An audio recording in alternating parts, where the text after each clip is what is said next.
မိဖုရားအသစ်ဟာသူ့ရဲ့ထမင်းဟင်းချက်ပြုတ်တဲ့စွမ်းရည်တွေနဲ့တော်ဝင်မိသားစုကိုအလွယ်တကူစည်းရုံးနိုင်တယ်ဆိုတာကိုသိလိုက်ပါတယ်မဟာမိဖုရားကြီးကရေကန်ကိုရေခမ်းအောင်လုပ်ခဲ့တာကြောင့်ဖုံဖုံကသူ့ကိုအစားအစာတချို့နဲ့ကျေနပ်အောင်လုပ်ပေးနိုင်မယ်ဆိုရင်ရေကန်ကိုရေပြန်ဖြည့်ဖို့သဘောတူလိမ့်မယ်လို့တွေးလိုက်ပါတယ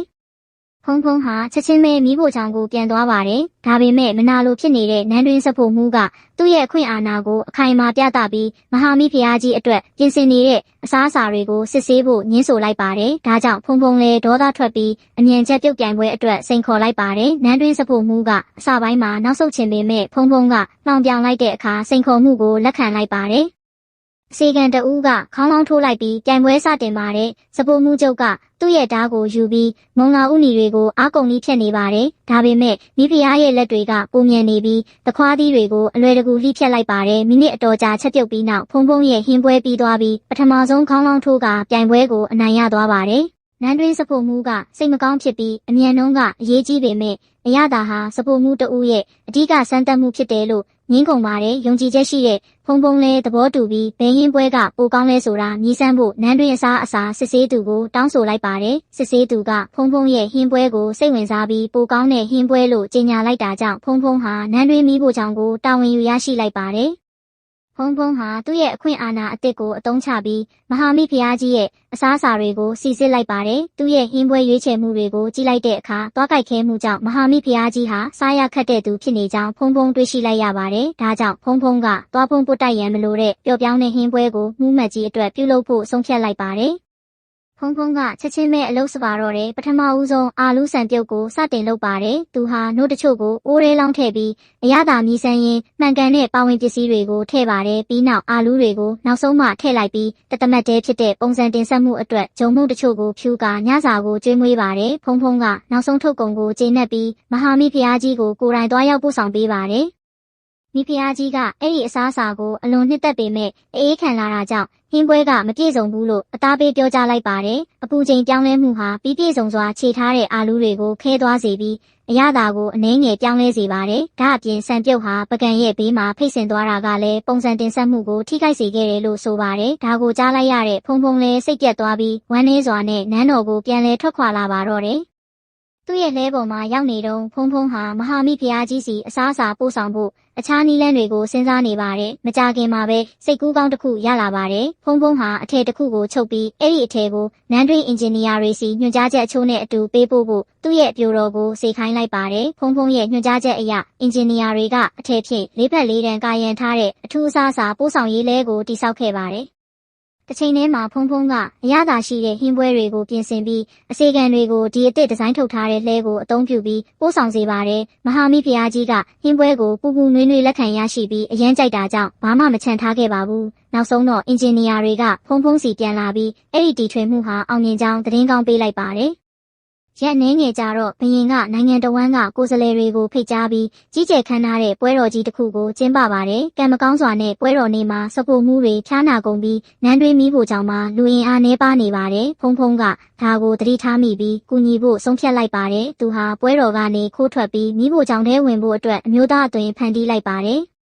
ဖုံဖုံကပစ္စည်းအများစုကိုအဲ့ဒီနေ့ကပို့ဆောင်ဖို့စီစဉ်ထားပေမဲ့မရောက်ခဲ့တဲ့အတွက်မိဖို့ကြောင့်မှပါဝင်ပစ္စည်းနှဲပါနေတာကိုတွေ့ရှိလိုက်ရပါတယ်။အရင်းအမြစ်နှဲပါနေတာကြောင့်ဖုံဖုံမှာဖန်တီးတီထွင်ရမယ့်လမ်းတစ်ခုသာရှိတော့ပါတယ်။မိဖုရားကသူ့ရဲ့အပြိုတော်တွေနဲ့အတူရိုးရှင်းပေမဲ့ထူးခြားတဲ့အာလူးဟင်းပွဲကိုပြင်ဆင်ပါတယ်။ဖုံဖုံကအာလူးကိုအခွန်ခွာပြီးတုတ်တချောင်းပတ်လည်မှာပက်ကစီပူပူထဲမှာနစ်မြုပ်ကျော်လိုက်တာကြောင့်ကျွတ်ရွပြီးစားလို့ကောင်းသွားပါတယ်။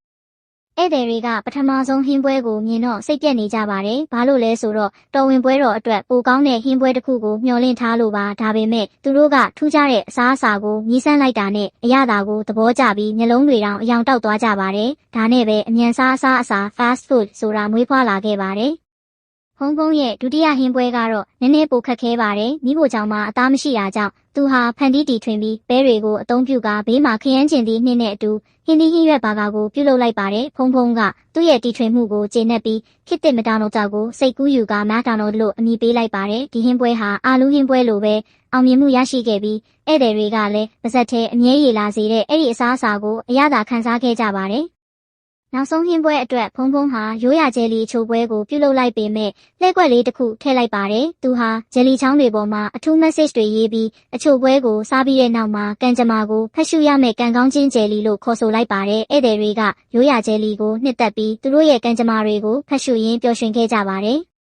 အစပိုင်းမှာအခက်အခဲတွေရှိခဲ့ပေမဲ့ဖုံဖုံရဲ့ချက်ပြုတ်မှုကြောင့်ပွဲတော်ကြီးဟာအောင်မြင်မှုရရှိသွားပါတယ်။ပွဲတော်ကိုတက်ရောက်ခဲ့တဲ့မဟာမိဖုရားကြီးကလည်းဖုံဖုံရဲ့စွမ်းရည်တွေကိုစိတ်ဆွဲမှတ်သွားပြီးနောက်ဆုံးမှာသူ့ကိုဆန္ဒတစ်ခုတောင်းဆိုခွင့်ပေးလိုက်ပါတယ်။ဖုံဖုံကမတွန့်ဆုတ်ပဲရေကန်ကိုရေပြန်ဖြည့်ဖို့တောင်းဆိုလိုက်ပါတယ်။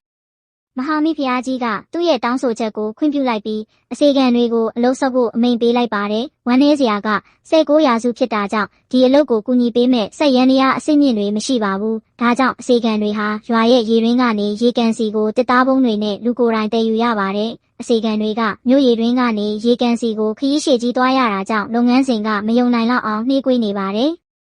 ဖုံဖုံလည်းဒါကိုစိတ်နှောက်ယှက်ဖြစ်ပြီးနီလန်းအသစ်တစ်ခုကိုလျင်မြန်စွာစဉ်းစားလိုက်ပါတယ်။သူဟာအစေခံတဦးစီကိုတနေရာစီမှာနေခိုင်းပြီးရေပုံးကိုလူတဦးကနေနောက်တဦးစီလက်ဆင့်ကမ်းခိုင်းပါတယ်။ဒီစနစ်ကအလုပ်ကိုပုံမိုလွယ်ကူမြန်ဆန်စေတာကြောင့်လူတွေလည်းကျေနပ်ကြပါတယ်။သူတို့အားလုံးဆက်လက်လုပ်ကင်ကြပြီးဖုံဖုံကအချိန်ယူရတဲ့လုပ်ငန်းစဉ်ကိုကြီးကြပ်နေပါတယ်။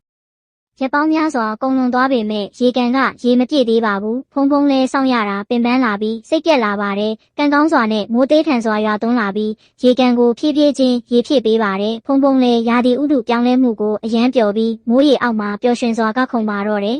။နာရီနှင်းငယ်ကြတော့ရေကန်ပြည့်သွားပါတယ်။ဖုံဖုံလဲကမ်းနားကိုသွားပြီးအုတ်မြစ်ကြောက်တုံးပေါ်မှာသူ့နာမည်ကိုရေးထိုးလိုက်ပါတယ်။အဲဒီနောက်မှာရေကန်ထဲခုန်ချပြီးရုပ်ရှင်အစမှလိုပဲရေအောက်ကိုနစ်မြုပ်သွားပါတော့တယ်။ဖုံဖုံနိုးလာတဲ့အခါဆေးရုံတစ်ခုမှရောက်နေပြီးသူ့ရဲ့အိယာနဲ့မီတာအနည်းငယ်အကွာမှာရဲရာရှိတဦးအိတ်နေတာကိုတွေးလိုက်ရတဲ့အတွက်အံ့အားသင့်သွားပါတယ်။သူတိတ်တိတ်လေးထွက်ပြေးဖို့စူးစမ်းပေမဲ့ရဲရာရှိနိုးသွားပြီးလျင်မြန်နဲ့လိုက်ဖမ်းမှုစတင်ပါတော့တယ်။ဖုံဖုံလည်းအဲ့ဒီလူစီကနေလွတ်မြောက်သွားပေမဲ့နောက်ထပ်ရဲရာရှိ2ဦးရောက်လာပြီးသူ့ကိုပိတ်မိသွားပါတယ်။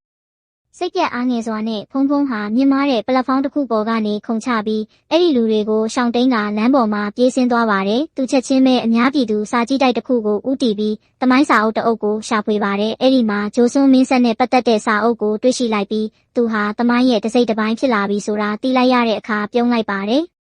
ဒါပေမဲ့သူ့ရဲ့အတိတ်ကိုသတိရနေတဲ့ခရီးစဉ်ဟာလိုက်ဖမ်းနေတဲ့ရဲရာရှိတွေစာကြည့်တိုက်ကိုရောက်လာတဲ့အခါရုတ်တရက်နှောင့်ယှက်ဖြစ်သွားပါတယ်။ဖုံဖုံလည်းတဖန်ထွက်ပြေးဖို့စူးစမ်းပေမဲ့ရဲရာရှိတွေကသူ့ကိုဖမ်းဖို့ရောက်လာတာမဟုတ်ဘူးလို့ရှင်းပြပါတယ်။ဘာလို့လဲဆိုတော့သူ့အချိန်ခရီးသွားခဲ့တဲ့ဂျိုဆွန်းခေတ်ကြောင့်ပြစ္ဆုတ်ပံမှာပြောင်းလဲမှုတွေဖြစ်ပေါ်ခဲ့လို့ပါအခုဆိုရင်သူ့ကိုရဲတွေကလိုက်ဖမ်းနေတာမဟုတ်ပါဘူး။အဲ့ဒီအစားသူတို့ဟာဖုံဖုံကိုကာကွယ်ဖို့ရောက်လာတာပါဘာလို့လဲဆိုတော့ဖုံဖုံဟာသတင်းပေးသူဖြစ်နေပြီးအကျင့်ပြတ်ခြစားမှုအတွက်အစိမ့်မြင့်ရာရှိတဦးကိုဖော်ထုတ်ခဲ့လို့ပါပဲ။ဖုံဖုံဟာအနီးနားကကွန်ပျူတာစီကိုအလျင်အမြန်သွားပြီးသူတို့ရဲ့ပြောဆိုချက်တွေကိုအတည်ပြုဖို့ဝက်ကိုရှာဖွေပါတယ်။မကြခင်မှာပဲသူတို့မှန်ကန်တယ်ဆိုတာတွေ့ရှိလိုက်ရပါတယ်။ဘာလို့လဲဆိုတော့သမိုင်းနဲ့ပြစ္ဆုတ်ပံကဘာဟာတကယ်ပဲပြောင်းလဲသွားခဲ့လို့ပါပဲ။ရုပ်ရှင်ရဲ့အဆုံးမှာဖုံဖုံဟာလမ်းပေါ်မှာရက်နေပြီးအတိတ်ကသေးငယ်တဲ့ပြောင်းလဲမှုတစ်ခုဟာအနာဂတ်ကိုဘလို့ကြီးမားစွာတက်ရောက်မှုရှိနိုင်နေဆိုတဲ့အကောင်းမြင်တဲ့ message ကိုပြောပြနေပါတယ်။ဒါအပြင်ဖုံဖုံနဲ့ဆိုရင်အစားအစာတွေကအမြဲတမ်းပိုကောင်းပါတယ်ဆိုတဲ့ဘဝသင်ခန်းစာကိုလည်းပေးခဲ့ပါတယ်။